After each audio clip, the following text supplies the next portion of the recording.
પસાર થતી સાબરમતી નદીમાં સોનું મળે છે, ચાંદી મળે છે અને રૂપિયા પણ મળે છે। આ ખબર એટલી વાયુવેગે ફેલાઈ કે સાબરમતીમાં સોનું શોધવા માટે હવે લોકોની પડાપડી થઈ રહી છે। ત્યારે શું છે સાબરમતીમાં સોનું મળવા પાછળનું એ સત્ય, આવું જોઈએ।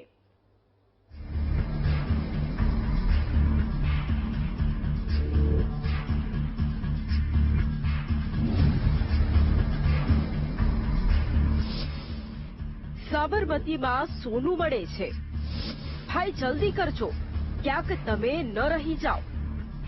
આવું એટલા માટે કહી રહ્યા છે કારણ કે હાલ સાબરમતી નદીમાં આવા જ દ્રશ્યો જોવા મળી રહ્યા છે। દ્રશ્યો તમારી નજરો સામે છે, જેમાં જોઈ શકાય છે કે નાના બાળકોથી લઈને મોટેરા અને વૃદ્ધો સહિતના લોકો નદીના પટમાં કંઈક શોધી રહ્યા છે। કેટલાક લોકો તો રાજ્યના ખૂણે ખૂણેથી અહીં સોનું ચાંદી સહિતના વસ્તુઓ શોધવા આવ્યા છે। હવે ચાલુ સિક્કા કાઢવાના। કેટલા દિવસથી કરો છો?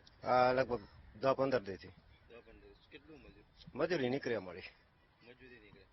શું શું મળે છે સાબરમતી? આમાં જાતું લોઢું મળે, પિત્તર મળે, તાંબુ મળે, બધું મળે।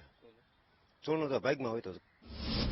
સાબરમતીમાં ક્યાંથી આવ્યું સોનું? હકીકત તો એવી છે કે હાલમાં વાસણા બેરેજના દરવાજાનું રિપેરિંગ કામ ચાલી રહ્યું છે, જેથી છેલ્લા 25 દિવસથી સાબરમતી નદી ખાલી કરાવવામાં આવી છે, જેથી નદીનું તળિયું દેખાઈ ગયું છે। આપણે ત્યાં સાબરમતી નદી પવિત્ર નદીઓમાંની એક હોવાથી લોકો પૂજા અર્ચનામાં કંઈક ને કંઈક નદીમાં વહાવતા હોય છે, જે હવે પાણી ખાલી થવાથી મળી શકે છે। આથી લોકો નદીના પટમાં ખોદકામ કરી રૂપિયા, સોનું, ચાંદી, તંબુ સહિતની ચીજ વસ્તુઓ શોધી રહ્યા છે।